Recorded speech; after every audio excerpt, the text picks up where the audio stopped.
안녕하세요. 대단히 반갑습니다. 숲을 읽어주는 남자 자한형 이종수입니다. 이번 시간은 912번째 시간으로 감옥생활 3이라는 글을 읽어드리겠습니다.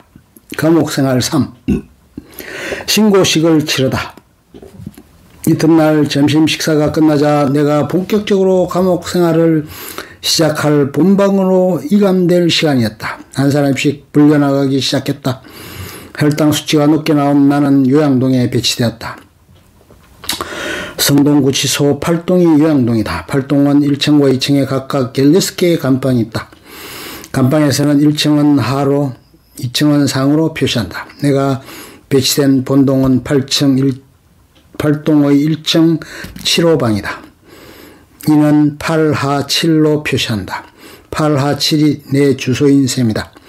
감방에 들어갈 준비를 마친 나는 세면용 비닐백을 들고 교도관의 감시 속에 8하7방에 도착했다.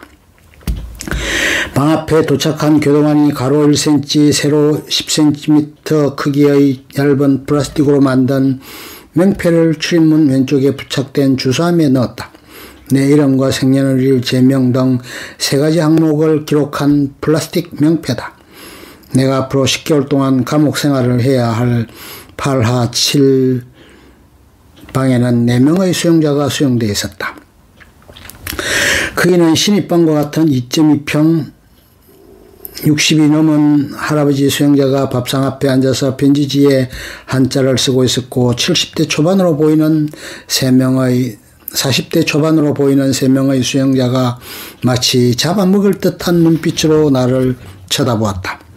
한 명은 일본 서머 선수처럼 100kg이 넘는 비대한 체구에 뱃살이 출렁거렸고 또 한 명은 80kg 가량의 단단한 체구에 빈틈이 없는 야무진 인상이었다. 또 다른 한 명은 장발의 미남형인데 깐깐하게 생겼다. 감방에서 처음 맞이하는 운명의 신고식 시간이다. 이걸 잘 통과해야 감방 생활이 편하다는 것을 나는 이미 알고 왔다. 처음 뵙겠습니다. 잘 부탁드립니다. 선체로 가볍게 목례를 한 나는 출입문 앞에 섰다. 할아버지 수용자는 내 인사는 거들떠보지도 않았다. 나머지 수용자들은 어서오세요 하면서 앉으라고 했다. 나는 화장실 앞에 비어있는 자리에 엉덩이를 걸쳤다. 나는 벽에 기대고 앉아 입을 꽉 다물었다. 험악한 수용자들을 만난 첫 자리에서 말을 많이 하면 실수를 할 수 있고 자칫하면 꼬투리를 잡힐 수 있다. 뒷싸움에서 이기려면 말은 가급적 짧게 적게 하고 침묵해야 한다. 수용자들은 호기심 어린 눈으로 내 행동을 지켜볼 뿐이었다. 내가 입을 다물고 가만히 앉아있자 야무진 인상의 수용자가 먼저 말을 걸었다. 커피 마시겠어요? 그는 이 방의 부방장이었다. 한 잔 주면 고맙게 마시겠다고 하자 그는 크림을 뺀 커피가 있고 설탕과 크림을 다 넣은 커피가 있어요. 어느 걸 선택하시겠어요? 라고 다시 물었다. 나는 조직폭력배들이 다방에서 거들먹거리며 폼 잡을 때 외치는 다방커피를 주문했다. 커피와 크림, 설탕이 다 들어가는 게 다방커피다. 세상 물정의 어두운 샌님이 아니라는 점을 강조하기 위해서 일부러 다방커피라고 힘주어 말했다. 부방장은 내 주민의 의미를 알고 있었다. 방장과 부방장. 법정 구속되고 4일 만에 처음 마시는 커피는 달콤하면서도 향긋했다. 나는 천천히 뜨거운 커피를 마시며 방안을 둘러보았다. TV 위에는 개인 사물함과 수용자들이 공동으로 사용하는 공용함이 있고 그 반대편 벽에는 옷걸이가 있었다. 공용함에는 커피, 빵, 사과, 천도복숭아, 참외, 컵라면, 우유, 두유, 초코파이, 사이다, 콜라, 포카리 스웨트, 감자칩, 양파칩 등이 가득했다. 신입방과는 완전히 다른 부자방이라는 냄새가 물씬 났다. 침묵의 시간이 계속되었다. 내 이름이 무엇인지 내 제목이 무엇인지를 물어보는 수용자는 없었다. 그때 깐깐한 인상의 미남형 수용자가 나에게 물었다. 대학은 어디를 나왔습니까? 예상치 못한 질문이었다. 나는 잠시 고민했다. 대학을 밝히는 게 좋을지 밝히지 않는 게 좋을지 판단이 서지를 않았다. 군에서의 아픈 기억 때문이다. 논산훈련소에서 신병 훈련을 마치고 자대 배치된 첫날 나는 자랑스럽게 대학 이름을 밝혔다. 고졸 출신의 고참병들로부터 5파운드짜리 곡괭이 자루로 20대를 맞은 적이 있다. 그러나 어떤 경우에든 거짓말을 하지 않는다는 게 내 신조다. 나는 대학 이름을 밝혔다. 서울에서는 꽤 이름이 알려져 있는 대학이다. 그러자 그 수영자가 저도 그 대학을 나왔습니다. 저는 87학번이니까 저보다 선배님이 되시겠군요 하면서 반색했다. 하지만 이 때문에 적도 생겼다. 부방장은 대학 출신에 대한 적개심이 강한 중졸 출신이고 방장은 고교 졸업 후 곧바로 미국의 이름 없는 대학으로 유학생 출신인데 감옥에 오기 전에 다녔던 직장에서 스카이 대학 출신들로부터 서러움을 많이 받은 사람이었다. 대학 시절의 이야기로 인해 나에 대한 방장과 부방장의 첫인상은 썩 호의적이지 않았다. 방장은 키는 나와 비슷했으나 체중이 100kg에 육박하는 거구였다. 샤워하고 벌거벗은 몸으로 나올 때 보니까 근육질이 아니고 비만형이다. 미국 유학 시절에 엄청나게 먹은 패스트푸드로 인한 비만 같았다. 덩치만 컸지 싸움 기술은 없는 듯 했다. 문제는 부방장이었다. 그는 나와 키가 비슷하나 체중은 80kg의 거구인데 허벅지와 종아리 살이 마치 바위처럼 단단했다. 중학교 다닐 때 폭력을 휘둘러 소년원 생활을 했다는 부방장은 조직폭력배 세계의 밝은 건달 출신이다. 한가락한 부방장과 1대1로 맞붙으면 내가 이길 확률이 적어 보였다. 감방원의 쓰레기 분리수거, 성동구치소 요양동의 하루는 오전 6시에 시작되었다. 이불을 개고 방청소가 끝날 무렵 교도관이 방마다 약을 넣어주었다. 비닐로 포장된 약봉지 겉면엔 수영자 번호가 쓰여 있었다. 나와 방장은 대학 후배는 당뇨약을 받았다. 부방장과 어르신에게는 고혈압 약이 나왔다. 오전 6시 30분에 인원점검이 있었다. 요양동 1층 담당 교도관과 그보다 계급이 높은 보안계장 등 2명이 각 방을 돌며 쇠창살에 고개를 들이밀고는 인원을 확인했다. 점검이 끝나자 부방장이 공용하면서 우유를 꺼내 마셨다. 방장은 두유를 먹었다. 졸병인 나는 멀뚱히 쳐다만 보았다. 대학 후배가 나를 보고 우유와 두유 중 어느 것을 먹겠느냐고 물어 나는 두유를 선택했다.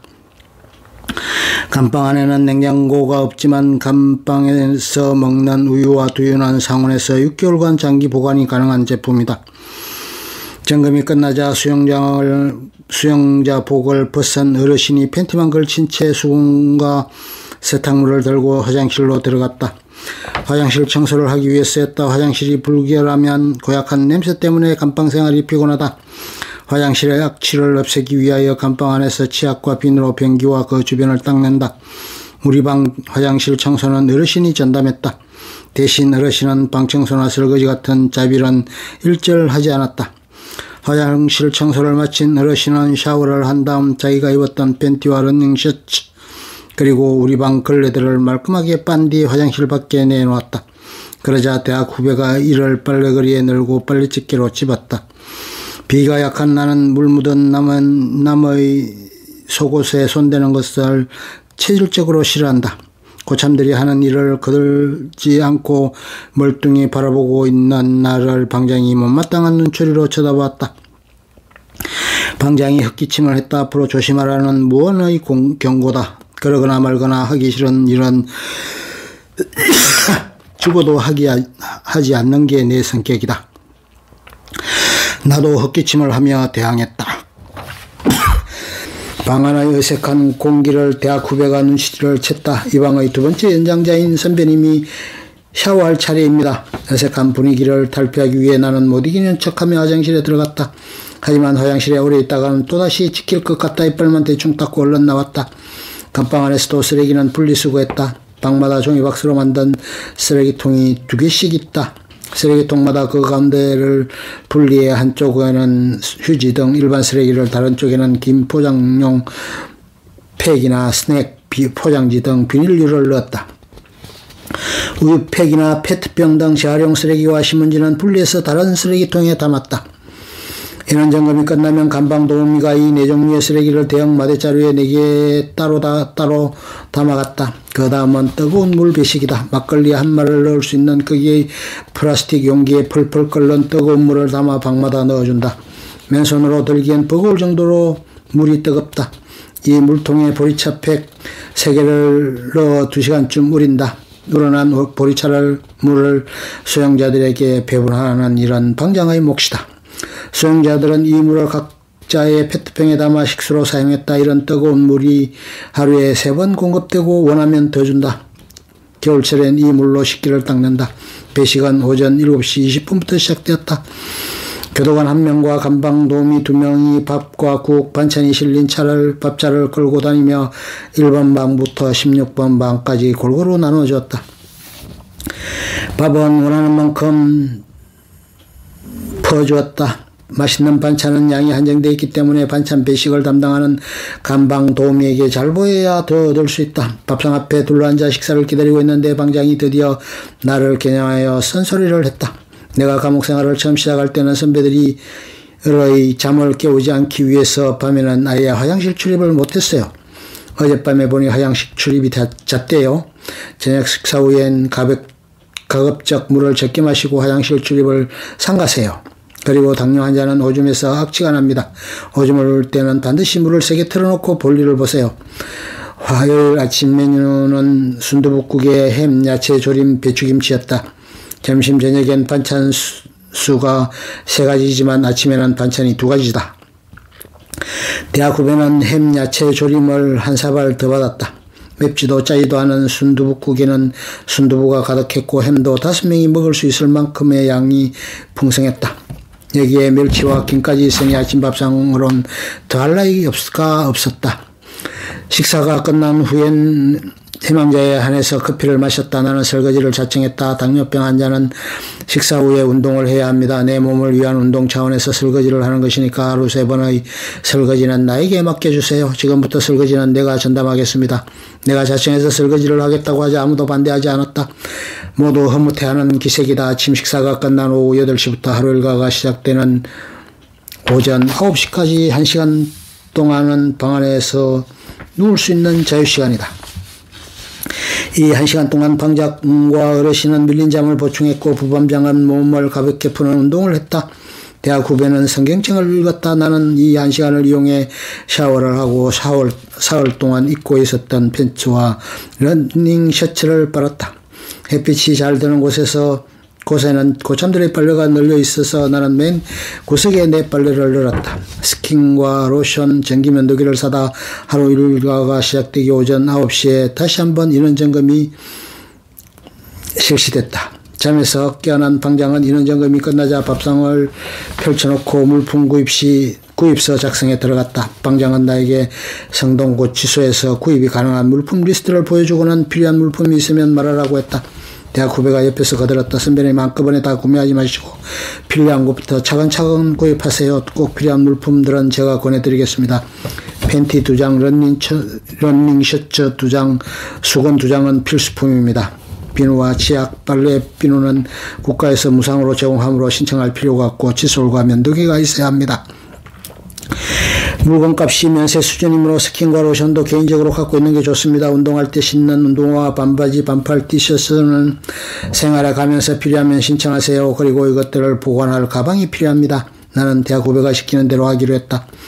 그러나 그것들보다 나에게 절실하게 필요한 것은 항소 이유서를 쓸 종이와 볼펜이었다. 민사사건은 선고가 끝나고 판결문을 송달받은 후 2주일 안에 항소를 하면 되지만 형사사건은 판결문 송달이라는 게 없다. 선고가 있은 지 일주일 안에 서면으로 항소 이유를 밝혀야 2심을 받을 수 있다. 이 일주일을 넘기면 형이 확정된다. 때문에 수용자들은 항소 이유서 제출 만료 기간을 넘길까봐 굉장히 몸달아 한다. 방장은 내 물품 구입세 항소 이유서 양식과 볼펜을 추구했다. 이를 지켜보던 부방장이 나를 보며 한 소리를 했다. 어젯밤에 방귀를 뀌는데 냄새가 고약합니다. 장이 나쁜 것 같아요. 장에 낀 습균을 제거하는 약도 구매가 가능합니다. 건강을 생각해서 종합 비타민도 구입하세요. 그래서 물품 리스트를 자세히 보니 먹는 약에서부터 바르는 연고까지 구입이 가능한 약 종류가 무궁무진했다. 종합 비타민도 있었다. 운동화와 운동용 반팔 셔츠는 유명 브랜드 제품이다. 돈만 있으면 감옥에서도 종합 영양제를 먹으며 폼나게 행사할 수 있었다. 내 개인 물품 구매서 작성이 끝나자 방장은 방에서 사용할 공용 물품 구매서 작성에 착수했다. 구매서를 작성하고 이틀 후에 물품이 들어오기 때문에 매일 이틀씩 물건을 청구하는 게 관행이다. 오늘 청구할 물품은 1인당 우유 6개와 두유 6개, 김 10통, 멸치 10통, 한 통에 5개가 들어있는 프랭크 소시지 5통, 빵 15개와 사과 5봉지, 천도복숭아 5봉지, 땅콩 강정 10개, 양파칩 10개, 감자칩 10개, 초코파이 2상자이다. 이를 5명의 수용자가 나누어 부담했다. 물품 대금은 영치금에서 자동으로 빠져나간다. 수용자 한 명이 하루에 우유나 두유 3개를 마시고 주전부리를 하고 과일을 먹고 김치, 멸치 등의 구입에 사용하는 돈은 1만원 안팎이다. 한 달이면 20만원가량이 필요하다. 돈의 위력은 일반 사회나 감방이 다르지 않다. 오전 10시는 운동시간이다. 요양동 1층의 16개 감방 가운데 1방에서 8방이 먼저 30분간 운동하고 9방부터 16방은 오전 10시 30분부터 운동했다. 운동장이 비었기 때문에 나눠서 운동을 했다. 운동시간이 되면 굳게 잠긴 감방문이 활짝 열린다. 감방 옆에 위치한 운동장에 나온 수용자는 약 40명이었다. 한 방에 5명씩 모두 8개 방에 수용된 수용자들이다. 운동을 하기 싫은 수용자는 방에서 나오지 않으면 된다. 하지만 방 안에 혼자 있으면 무슨 일을 저지를지 모르기 때문에 그럴 때는 동료 수용자 한 명이 감시인격으로 남아 있어야 한다. 운동장에는 하얀 고무신에 고동색 수영자복을 입은 사람은 나 혼자뿐이었다. 다른 수영자들은 유명 브랜드 운동화에 로고가 새겨진 반팔 티셔츠를 입고 있었다. 티셔츠가 없는 수영자는 러닝셔츠 차림이다. 아래위 모두 수영자복을 입은 나는 한눈에 신입 수영자 티가 났다. 한 마리의 고독한 늑대가 된 기분이었다. 나는 수영자복을 단정히 입은 채 묵상하며 걸었다. 끝. 좋으면 좋아요, 구독, 알림 설정 눌러주세요. 감사합니다.